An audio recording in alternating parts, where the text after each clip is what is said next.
The Egyptian pharaohs have in common that they adopted polytheistic religion and later deified themselves. But there is one of these pharaohs who is very different from the others. I researched the facts about Akhenaten, one of the impressive pharaohs of ancient Egypt. Akhenaten was the father of Tutankhamun, the husband of Nefertiti, the pharaoh of the 18th dynasty of Egypt. He also claimed to be the grandson of Aton, whom he considered sacred and the only god. According to Egyptian mythology, Akhenaten is a descendant of the gods who descended to earth during the period called Tepzepi. The son of Amenhotep and Queen Tiye, Akhenaten was known as Amenhotep at the beginning of his reign. He later changed his name to Akhenaten, which means son of Aton.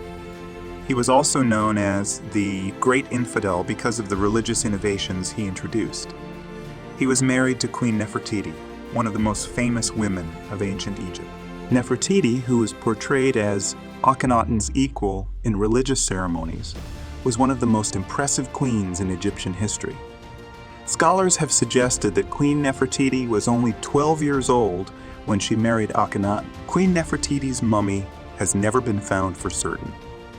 Although many scholars are not convinced, archaeologist June Fletcher claimed to have found Nefertiti's poorly preserved mummy in a side chamber of the tomb of Amenhotep in the Valley of the Kings. According to the research of some archaeologists and historians, Akhenaten took some of his daughters as wives and tried to have a male heir. He was also the father of both Tutankhamun, his mother Lady Kia, and Tutankhamun's wife, Akhenaten, his mother Nefertiti. After becoming pharaoh, Akhenaten tried to accustom his people to the belief in a single god, and he clashed with some priests on this issue.